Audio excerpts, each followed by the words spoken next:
कैसे हो मेरे प्यारे बच्चों। मैं आपका अपना सुशील सर अपने YouTube चैनल स्टडी ट्यूटोरियल पर हार्दिक स्वागत करता हूं।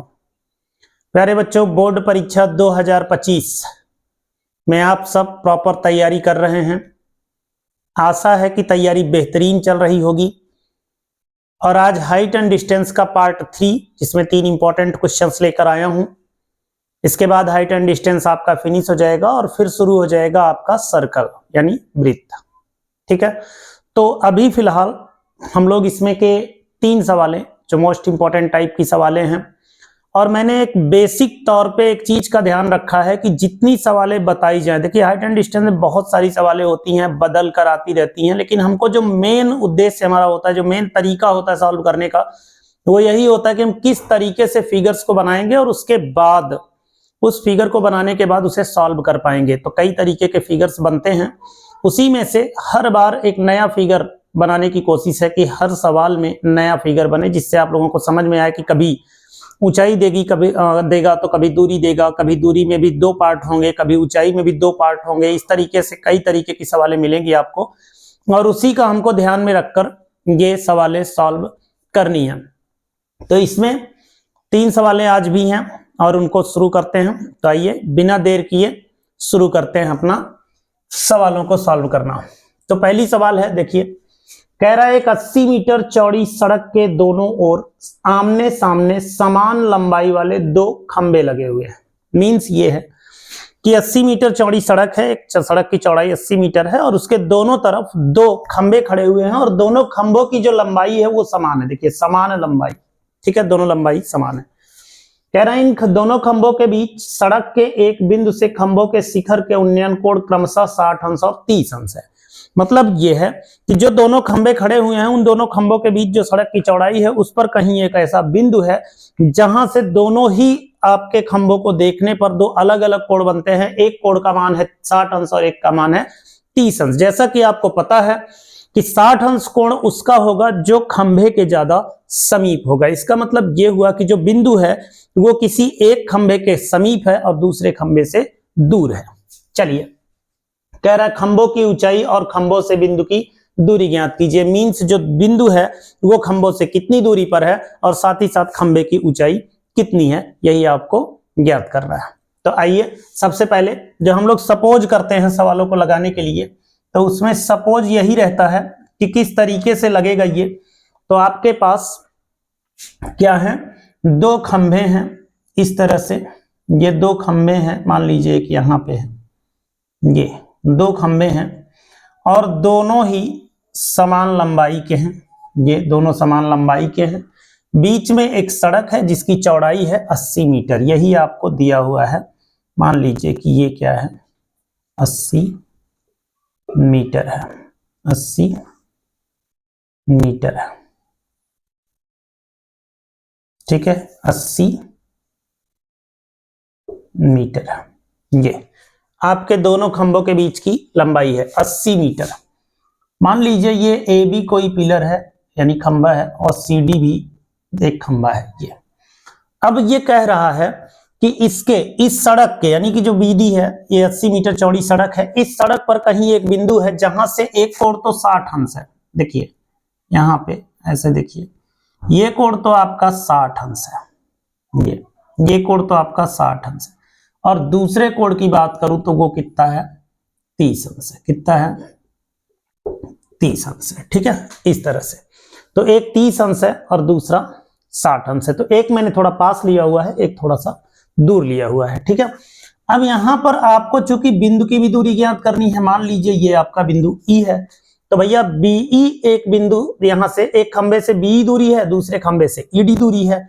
तो अगर मैं किसी एक को मान लूं कि ये यक्स है, चलिए मान लेते हैं कि ये यक्स है, तो दूसरा वाला क्या होगा, अब पूरी चौड़ाई 80 मीटर है ना, पूरी चौड़ाई 80 मीटर है, उसमें से अगर इतना यक्स है तो फिर आगे 80 माइनस यक्स होगा। ठीक है, इतनी बात समझ गए। यहां से अगर मैं ये मान लूं कि ये वाला जो आपका ये इस खंबे से इसकी इस बिंदु की दूरी यक्स है, तो फिर यहां से इसकी दूरी 80 माइनस यक्स होगी, ठीक है। और आपकी ऊंचाई जो है वो दोनों में ही मैं मान लेता हूं एच है, इसकी भी एच है और इसकी भी एच है, ठीक है, तो ये तो हो गया अपना फिगर। समझ में भी आ गया होगा आप लोगों को कि किस तरीके से हमको बनाना है। दो खंबे हैं, दोनों बराबर हैं, एक बिंदु है, ये आपकी सड़क है, बीडी 80 मीटर चौड़ी है ये, और इसके बीच में एक बिंदु ई है। इस तरीके से लिया गया है कि एक कोण 60 अंश और दूसरा कोण 30 अंश यहां से बनता है। ठीक है, चलिए आगे बात करते हैं। यहां से हम लोग पहले मान लेते हैं, हमने कहा था कि दो बातें मानेंगे, दो बातें मानेंगे। एक तो ये मानेंगे कि इसमें ऊंचाई कितनी है, तो हम कहेंगे माना खंबे की ऊंचाई क्या है, ए बी बराबर सी डी बराबर एच मीटर। ये ए बी और सी डी दोनों खंबे हैं और दो के दोनों बराबर हैं। ए बी और सी डी दो के दोनों खंबे बराबर हैं, एच मीटर इसकी ऊंचाई है। चलिए खंबे से बिंदु की दूरी मान लेते हैं एक्स मीटर है। ठीक है, मान लेते हैं एक्स मीटर है। चलिए अब आप प्रारंभ करते हैं। तो हमने क्या कहा था, हमने ये कहा था कि अगर दो त्रिभुज बने हुए हों तो उन्हीं दोनों त्रिभुजों में से एक एक त्रिभुज को लेना है और दो इक्वेशन बना के आसानी से सॉल्व कर लेना है। तो आइए देखते हैं, समकोण त्रिभुज एबीई, समकोण त्रिभुज एबीई में, चलिए एबीई कोई समकोण त्रिभुज है जहां 60 अंश का कोण बन रहा है, तो भैया tan 60 लेना है। अब आप पूछ रहे होंगे tan 60 ही क्यों लेना है, तो tan 60 इसलिए लेना है क्योंकि लंब बटा आधार, तो लंब है आपका h और आधार है आपका x, यही हमको निकालना है। तो ऐसी स्थिति में हम लेंगे h अपान x, और tan 60 का मान क्या होता है भैया, √3 h अपान x। ठीक है ना, तो हम लोग क्या करते हैं, x का तिर्यक गुणा कर देते हैं, तो √3x इक्वल टू हो जाएगा h, इक्वेशन नंबर 1। देखिए x और h में एक संबंध आ गया, √3x इक्वल टू क्या हो गया, h हो गया। ठीक है, अब हम लोग चलिए दूसरा इक्वेशन सॉल्व करते हैं। तो समीकरण समकोण त्रिभुज कौन सा, देखिए CDE में यहां भी लेते हैं tan कितना, 30 अंश। ध्यान दीजिएगा tan 30 अंश, क्यों, क्योंकि लंब बटा आधार लेना है। तो हो जाएगा आपका CD अपान, या कह लीजिए h अपान 80 माइनस x। ये आपकी हाइट है, ये आपका डिस्टेंस है नीचे वाला, 80 माइनस x। tan 30 का मान 1/√3 होता है भैया, h बटे 80 माइनस x होता है। तिर्यक गुणा कर दीजिए, तो √3h बराबर हो जाएगा 80 माइनस x। ठीक है, h का मान रख दीजिए, h का मान समीकरण 1 से रखने पर रख दीजिए। तो अगर h का मान यहां से रख दें हम, तो ये हो जाएगा √3 इंटू h के प्लेस पे क्या रखना है, √3x रखना है, √3x, और यहां हो जाना है 80 माइनस x। यहां सॉल्व कर लेते हैं। √3 का मल्टीप्लाई होता है √9, और इसका मान हो जाएगा 3, तो ये हो जाना 3x बराबर हो जाना है 80 माइनस x इधर बुला लीजिए बराबर के दूसरी तरफ, 3x प्लस x हो जाएगा 80, और ये हो जाएगा 4x बराबर 80, 4 से इसको काट दीजिए, आ गया 20, तो x बराबर हो गया 20 मीटर। इसका मतलब 20 मीटर दूरी पर, एक पिलर से 20 मीटर दूरी पर है, तो दूसरे पिलर से 60 मीटर की दूरी पर होगा, है ना, 80 माइनस x करेंगे तो। चलिए अब यही x का मान रख दीजिए, x का मान समीकरण 1 में रखने पर, 1 में रख दीजिए ये, तो यहां पे हो जाएगा h बराबर √3 इंटू x है, x के स्थान पे 20 रख देंगे, तो h बराबर हो गया 20 √3 मीटर। आंसर तो यही दे सकते हैं, लेकिन यहाँ देखिए उसने दिया हुआ है सवाल में √3 का मान 1.73 लेना है, तो h बराबर हो जाएगा 20 गुणे 1.73, तो h बराबर हो जाएगा 20 का गुणा करिए, 20 तिहाई 60 की 0 हासिल 6, और 20 सत्ते 140, और 6 146 की 6 हासिल 14, और 20 एक कम 20 और 14 कितना होता है 34, 2 अंक पे दशमलव लगा दीजिए, 34.60 मीटर। तो एक उत्तर आपका ये हो गया भैया, ये, और एक उत्तर आपका ये हो गया। x का मान 20 मीटर, h का मान 34.60 मीटर, ये ठीक है, 34.60 मीटर और x का मान 20 मीटर। दूसरे वाले खंबे से अगर दूरी देखी जाए तो 80 माइनस x यानी x का मान 20 रखते हैं तो 80 से 20 गए 60 मीटर आएगा, है ना, इस तरह से। तो ये आपकी हो गई पहली सवाल, ये पहली सवाल है आपकी पहली सवाल, ठीक है। समझ में आ गया होगा। इस तरीके की कोई भी सवाल आए जहां आपको नीचे की डिस्टेंस पूरी पूरी दी गई हो और दो समान ऊंचाई के पिलर हो तो इस तरीके से सवाल आपको लगानी है। आसानी से आप दूरी भी ज्ञात कर सकते हैं और लंबाई भी ज्ञात कर सकते हैं। सवालें बदल कर इसी तरीके से आती हैं। आप लोग एक एक सवाल पर अच्छे से प्रैक्टिस करेंगे तो आप लोगों को समझ में आएगा। आइए देखते हैं सवाल नंबर 2।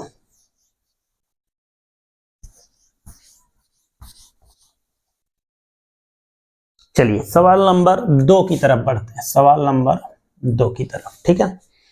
तो सवाल नंबर 2 में देखिए, भूमि पर स्थित बिंदु x से ऊर्ध्वाधर टावर PQ के शीर्ष Q का उन्नयन कोण 60 अंश है। अब ध्यान दीजिए, यहां पर उसने नाम दिया हुआ है, उसके अनुसार चलना है, ठीक है। जो भी नाम दिए हैं उनके अनुसार चलना है। यहां पे कह रहा है ऊर्ध्वाधर टावर है, लंबवत टावर लगा हुआ है, PQ के शीर्ष Q का उन्नयन कोण, मींस Q जो होगा वो शीर्ष पे होगा। तो चलिए देखिए, चित्र बनाइए पहले आप। यहां से ये देखिए, ये कोई टावर है जिसका नाम है PQ। क्या नाम है? PQ। ये कोई टावर है जिसका नाम है PQ, ठीक है। तो ये PQ टावर हो गया और PQ टावर की खासियत है Q शीर्ष है और कोण 60 अंश है। कहां से? भूमि पर स्थित किसी बिंदु x से। इसका मतलब यह हुआ कि भूमि पर कोई बिंदु x कहीं स्थित है, मान लीजिए यहां स्थित है कोई x, यहां से इसका Q का जो उन्नयन कोण है वो है 60 अंश, ठीक है। इतनी बात समझ गए। देखिए कह रहा है ना, भूमि पर स्थित बिंदु x से, देखिए भूमि पर कोई बिंदु x स्थित है, यहां भूमि पर कोई बिंदु x स्थित है, आपका PQ शीर्ष है, उसमें PQ टावर है और Q का ये शीर्ष है और कह रहा है बिंदु x से 40 मीटर ऊंचाई पर, कहां से? बिंदु x से 40 मीटर ऊंचाई पर स्थित बिंदु y से, देखिए यहां से 40 मीटर ऊंचे, ये यहां से 40 मीटर ऊंचे, थोड़ा सा और इधर बना देते हैं, ये यहां से 40 मीटर ऊंचे कोई बिंदु y है और यहां से आपका जो इसका उन्नयन कोण हो रहा है, Q का उन्नयन कोण, वो 45 अंश हो जाता है। ये यहां से, ये देखिए ये हो जाता है 45 अंश, ठीक है, ये हो जाता है 45 अंश। अगर इसको ऐसे मिला दिया जाए तो कोण सही से नजर आएगा। ये हो गया 45 अंश, ठीक है। देखिएगा, ध्यान से समझिएगा। कह रहा है भूमि पर स्थित बिंदु x से ऊर्ध्वाधर टावर PQ के शीर्ष Q का उन्नयन कोण 60 अंश है। देखिए PQ कोई टावर है, ये PQ है, Q आपका शीर्ष है और यहां से बिंदु x से इसका उन्नयन कोण कितने अंश है? 60 अंश है। फिर कह रहा है बिंदु x से 40 मीटर ऊंचाई पर, तो बिंदु x से 40 मीटर ऊंचे, इसका मतलब ये है आपकी 40 मीटर ऊंचाई, ये आपकी 40 मीटर ऊंचाई है, ठीक है। तो 40 मीटर ऊंचे एक बिंदु y है, वहां से Q का उन्नयन कोण है 45 अंश। कह रहा है टावर PQ की ऊंचाई तथा दूरी px ज्ञात कीजिए, यानी दूरी px ज्ञात करनी है और टावर PQ की ऊंचाई ज्ञात करनी है, ठीक है। आपको खुद ही दिया हुआ है कि PQ की ऊंचाई और px की ऊंचाई ज्ञात करनी है, ठीक है। चलिए अब आप इस तरीके की सवाल है और यहाँ टावर की ऊंचाई, जो टावर की ऊंचाई है, टावर की ऊंचाई PQ पता करनी है। PQ, ये टावर की ऊंचाई बराबर PQ है। मान लीजिए कि टावर की ऊंचाई क्या है? PQ है और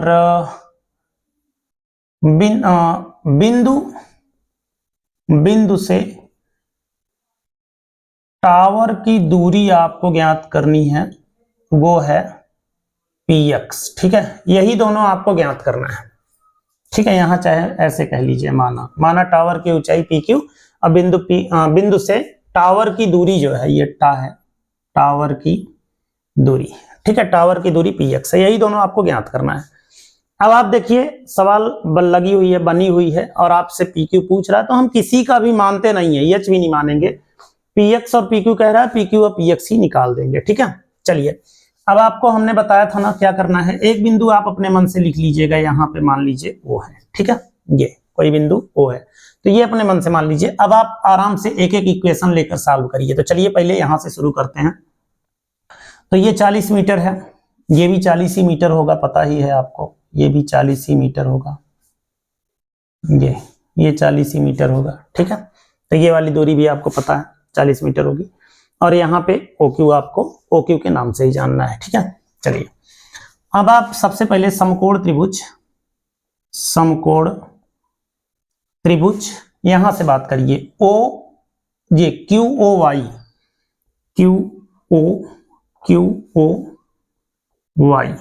में यहां से tan 45 लीजिए भैया। tan 45 क्या हो जाएगा, QO अपान OI। चलिए ना हमको OI का मान मालूम है ना हमको QO का मान मालूम है, तो ऐसी स्थिति में एक बराबर हो जाएगा QO अपान OI, और अगर OI बराबर देखा जाए तो QO हो जा रहा है इक्वेशन नंबर 1। यहीं से छोड़ दीजिए, ठीक है, एक इक्वेशन बनाइए, छोड़ दीजिए, OI बराबर QO हो गया। चलिए समकोण त्रिभुज बात कर लेते हैं QXP या QPX में tan 60 लिया जाएगा।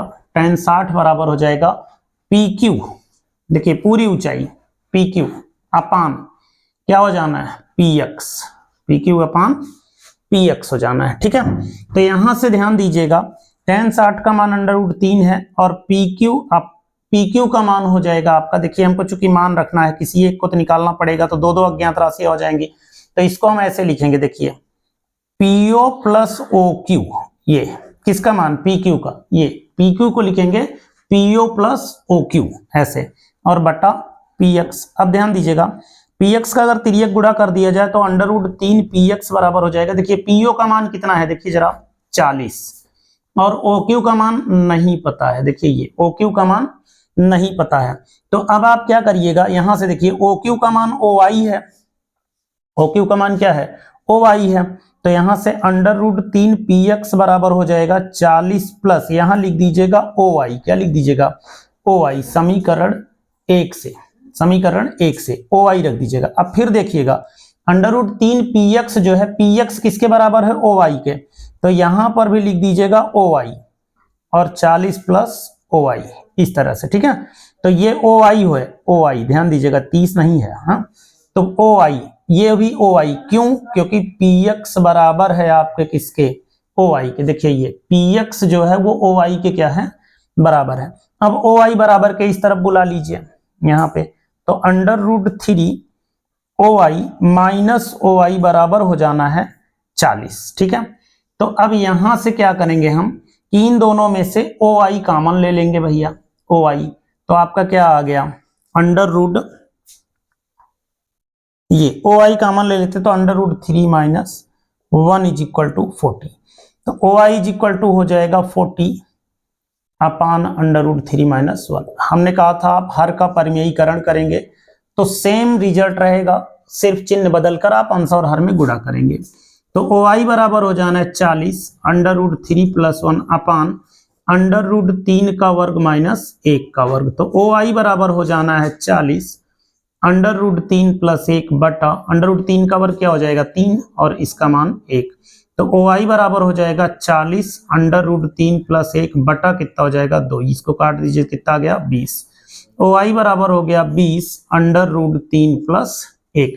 अब ध्यान दीजिएगा जो OI का मान है, OI का जो मान है वो किसके बराबर है PX के, या यहीं से आप चाहिएगा तो PX, जैसे ये अच्छा लग रहा है PX ही रहने दीजिएगा, चाहे PX के नाम से ही रहने दीजिएगा, OI को आप बदल के क्या कर लीजिएगा PX। देखिए OI थोड़ा सा देखने में भी ठीक कम लग रहा है, 0 0 समझ में आ रहा है ना, तो यहाँ पे हम PX ही कर लेते हैं, ठीक है ऐसे।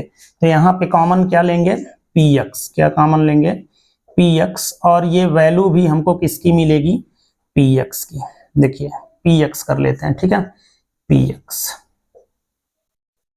OI और PX बराबर है, तो देखिए एक वैल्यू आपको क्या हुई मिल गई, ये PX मिल गया। अब आपको जो PX मिल गया है, PX चूंकि OI के बराबर है और ये बराबर है किसके OQ के यानी QO के, तो यहां से हम लोग क्या करेंगे, यहां देखिएगा समीकरण 1 से PX OI बराबर है, तो यहां हम रख देते हैं इसका मान, तो OQ बराबर हमको मिल जाता है 20 √3 प्लस 1, ये OQ का मान मिल गया हमको, OQ का, ठीक है 20 √3 प्लस 1। अब ध्यान दीजिएगा OQ का मान मिल गया है, लेकिन हमको चाहिए PQ, और पी क्यू बराबर क्या है, ओ क्यू प्लस पीओ। ये तो पी क्यू बराबर क्या हो जाएगा, ओ क्यू कितना है देखिए 20√3 + 1 और पीओ कितना है देखिए 40, कितना है 40। तो पी क्यू बराबर हो जाएगा 20 का गुणा करिए तो 20√3 + 20 + 40, तो 40 20 कितना होता है 60 होता है। 60 + 20√3 दोनों में कितना कॉमन है देखिए 20 कॉमन है, 20 तिया 60√3 ये, तो 20√3 + 3 3 + √3 ये आपका पी क्यू का मान हो गया और ये आपका पी एक्स का मान हो गया। ठीक है, तो इस तरह से हम लोग इस सवाल को सॉल्व करेंगे, आसानी से सॉल्व होगी। एक tan 45 लेना है, पहले ओ क्यू अपान ओ आई बना लेना है। ये आप ओ आई जो है वो ऑलरेडी पी एक्स के बराबर है, यहां से समीकरण 1 बना लिया। उसके बाद समकोण त्रिभुज में tan 60 अंश लिया, पी एक्स का गुणा किया, पी एक्स की ही वैल्यू हमने पहले निकाली और फिर पी एक्स का मान चूंकि ओ आई के बराबर है तो यहाँ पे समीकरण 1 में पी एक्स को ओ आई के बराबर कहते हुए ओ क्यू बराबर 20√3 + 1 ले लिया। ठीक है, यहां से तो ये हो गया आपका पी क्यू का मान, तो ये हो गया दोनों आंसर। ठीक है, आइए देखते हैं सवाल नंबर 3। देखिएगा बहुत ध्यान से, इसमें सबसे जो इंपॉर्टेंट वर्क है वो है आपका चित्र बनाना। अगर आपने चित्र अच्छे से बना लिया है तो सवालों में प्रॉब्लम नहीं आएगी। देखिए जैसे तीसरी सवाल है, इसकी कह रहा है एक मंदिर की ऊंचाई 15 मीटर है, एक मंदिर की ऊंचाई 15 मीटर है, मंदिर के शीर्ष से सड़क के दूसरी ओर बने भवन के शीर्ष का उन्नयन कोण 30 अंश है। अब ध्यान दीजिएगा, मंदिर की ऊंचाई 15 मीटर है और उस मंदिर के शीर्ष से जब भवन को देखा जाता है तो 30 अंश का उन्नयन कोण बनता है। इसका मतलब ये हुआ मंदिर छोटी है, भवन बड़ा है, क्योंकि अगर भवन बड़ा है तभी ना 30 अंश का कोण भवन पे बनेगा, उन्नयन कोण तभी बनेगा। तो आप सबसे पहले क्या करिएगा, यहां पर एक आप छोटा सा मंदिर बनाइएगा। ये मंदिर है और ये मंदिर की ऊंचाई है 15 मीटर। 15 मीटर ए बी कोई मंदिर है जिसकी ऊंचाई है 15 मीटर। यहां से कुछ दूरी पर एक मंदिर की ऊंचाई 15 मीटर है, मंदिर के शीर्ष से सड़क के दूसरी ओर, ये कोई सड़क है और उसके दूसरी ओर बने भवन का, ये कोई भवन है। ठीक है, ये कोई भवन है और इस भवन का उन्नयन कोण है 30 अंश। यहां से शीर्ष से इसका उन्नयन कोण कितना है 30 अंश है। देखिएगा ये 30 अंश है। ठीक है, ये क्षैतिज रेखा है। फिर देखिए भवन के पाद का उन्नमन कोण 45 अंश है, यहीं से इसी बिंदु से शीर्ष से भवन के पाद का ये देखिएगा ये कितना है 45 अंश है। तो हमने कहा था उन्नयन कोण अवनमन कोण बराबर होता है, तो ये आपका 45, ये भी 45 होगा। सिद्ध कीजिए कि भवन की ऊंचाई 5 3 + √3 मीटर है, यानी कि भवन की ऊंचाई, ये भवन की ऊंचाई पता करनी है। मान लेते हैं भवन की ऊंचाई कितनी है, ये अच्छा। अगर ये 15 मीटर है भैया तो यहू 15 मीटर होगा, है ना, यहू 15 मीटर होगा। तो ये ऊपरा वाला कितना होगा, ये कितना होगा, तो ये हो जाएगा। देखिए ये 15 मीटर है, ये पूरा पूरा यच है, तो यच में से 15 मुझे क्या करना होगा, घटा देना होगा, है ना, ये इतना। अब ए बी हो गया, ये हो गया सी, ये हो गया डी, ये हो गया ई। ठीक है, यहाँ पे थोड़ा साफ साफ कर देते हैं, ये डी। ठीक है, ये तो इस तरह से आपका ये चित्र बनेगा। फिर से देख लीजिए, सबसे इंपॉर्टेंट काम जो है वो हाइट एंड डिस्टेंस में यही बनाना है, फिगर बनाना है। तो देखिएगा ए बी 15 मीटर कोई मंदिर है और इस मंदिर ए बी के शीर्ष ए से आपका जो मकान है उस मकान का उन्नयन कोण है 30 अंश और इसी बिंदु से जब नीचे देखा जाता तो बनता है अवनमन कोण 45 अंश, जो नीचे की तरफ यहाँ पे बना लिया उन्नयन कोण के बराबर होता, तो मैंने यहाँ 45 अंश बना लिया। ठीक है, अब ये 15 मीटर है, बीई नहीं मालूम है, ईडी 15 क्यों हो गया, क्योंकि अगर ये 15 है तो ये भी 15 होगा, समान ऊंचाई है। और ये पूरा पूरा मैंने यच माना है, तो ऊपर की ऊंचाई कितना हो जाएगी, जब पूरी यच है तो यच में से 15 घटा दीजिएगा। इसको थोड़ा सा और बाहर कर देते हैं तो समझ में आएगा आपको। ये यच आपका 15 मीटर, हाँ यच मीटर है, सॉरी यच मीटर है, यच मीटर है और ये आपका h - 15 मीटर होगा। ठीक है, ये यहां पे लिख देते हैं डी बिंदु। ठीक है, तो ये h मीटर आपका है और ये h - 15 मीटर है। अब आइए एक एक लेते हैं। हमसे पूछ रहा है भवन की ऊंचाई, यच है हमने मानी है, माना भवन की ऊंचाई कितनी है एच है। यही लाना है हमको। अगर एच का मान आ जाएगा और यही आता है तो हमारा सिद्ध हो जाता है उत्तर, तो हमको पहले से पता है। चलिए यहीं से शुरू करते हैं। सबसे पहले क्या करते हैं, समकोण त्रिभुज ABE लेते हैं। समकोण त्रिभुज ABE में चलिए पहले यही लेते हैं, समकोण त्रिभुज ABE। tan 45 लेंगे, tan 45, और ये बराबर होगा आपका लंब बटा आधार, यानी कि AB बटा BE के, है ना। अब tan 45 अंश का मान 1 होता है, AB का मान है 15 और BE का मान पता नहीं, तो BE एकम BE का मान कितना मिल गया भैया 15 मीटर। अब ध्यान दीजिएगा जो BE है वो AD के बराबर है, इसका मतलब ये हुआ कि AD बराबर BE बराबर 15 मीटर। तो यहाँ पे ध्यान दीजिएगा इक्वेशन नंबर 1 कि AD और BE दोनों का मान 15 है। आप AD भी ले सकते हैं और BE भी ले सकते हैं, यहां से मान रख सकते हैं। अब आप दूसरा समकोण त्रिभुज लीजिएगा, समकोण त्रिभुज ADE में चलिए tan 30 अंश लेते हैं, हो जाता है CD अपान, ध्यान दीजिएगा CD अपान AD। ऐसा क्यों? क्योंकि जो समकोण त्रिभुज ये tan 30 अंश वाला है ये तो यहीं से शुरू होता है ना, इसका आधार यही है और आधार लंब, तो ये लंब हो गया और ये आधार हो गया, तो लंब आपका CD है और आधार आपका AD है। अब चलिए tan 30 अंश का मान 1/√3 होता है भैया। CD को हमने माना है H माइनस 15 और AD हमको मिल गई है, AD बराबर B बराबर 15 मीटर। तो यहाँ पे हम लिख देते हैं 15 मीटर। यहाँ लिखेंगे समीकरण 1 से AD बराबर 15 मीटर, ठीक है। ऐसे समीकरण 1 से AD का मान है 15। अब यही 15 का आप क्या कर दीजिए, देखिए मीटर नहीं लिखना है, 15 का गुणा कर दीजिए तो 15/√3 बराबर हो गया H माइनस 15, ठीक है।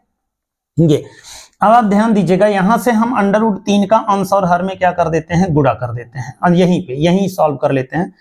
तो 15/√3 में अगर अंश में हर और हर में √3 का गुणा कर दें H माइनस 15, तो ये कितना हो जाना है 15/√3 हो जाना है, और √3 का गुणा कितना हो जाना है 3 हो जाना है, क्योंकि 3 3 का 9 और 9 का वर्गमूल कितना होता है 3। अब देखिए यहाँ पे लिखना है H माइनस 15, तो 3 5 15 ये हो जाना है ना, ये तो इतना हो जाना है। H माइनस 15 जो है वो बराबर हो गया 5/√3 के, कितने के 5/√3 के। तो H बराबर क्या हो जाएगा भैया 15 उधर चला जाएगा, तो 15 प्लस हो गया 5/√3 में, दोनों में 5 तो कॉमन है ही 5 कॉमन ले लीजिए, तो 5 तियां 15, देखना बिंदी हो गया, तो 5 तियां 15 और 5 कॉमन ले लेंगे तो √3 ये मीटर। यही आपको क्या करना था, सिद्ध करना था, ये देखिए, ठीक है। तो H बराबर 5, 3 प्लस √3 मीटर। तो इस तरीके से आप लोगों ने देखा कि बहुत ही सिंपली तरीके से हल होता है ये। अगर हम लोग अच्छे से फिगर बना लेते हैं तो फिगर बनाने के बाद ये बहुत सिंपल तरीके से सॉल्व हो जाता है। एक एक समकोण त्रिभुज आपको लेना है, एक संबंध बनाना है और उसी के यूज करते हुए हम लोग जो भी वैल्यू हमसे पूछता है वो वैल्यू आसानी से निकाल सकते हैं। तो ये आपकी कंप्लीट सवाल है। इस तरह से हाइट एंड डिस्टेंस आपका कंप्लीट होता है। हमने आपको लगभग सभी अच्छी सवालों को दे दिया है, सभी में जो भी अच्छी थी उनको दे दिया है। समझ में भी आया होगा आपको किस तरीके से उन्नयन कोण अनुमान कोण लेना है और सवाल सॉल्व करनी है। अगला चैप्टर जो है हमारा वो वृत्त है, उसको लेकर आएंगे। लेकिन आप लोगों से एक निवेदन इस बात का है कि अगर आप लोगों को ये वीडियोज अच्छी लग रही हैं, हमारा जो पढ़ाया हुआ है आपको समझ में आता है, तो इसको शेयर करिए, लाइक करिए और इसे जितना ज्यादा से ज्यादा हो सके उतना शेयर करिए। इससे अन्य बच्चों को भी लाभ मिल जाएगा। तो अगले जब तक पार्ट में आते हैं हम वृत्त के लिए, तब तक के लिए मस्त रहिए, स्वस्थ रहिए और अच्छे से परीक्षा की तैयारी करते रहिए।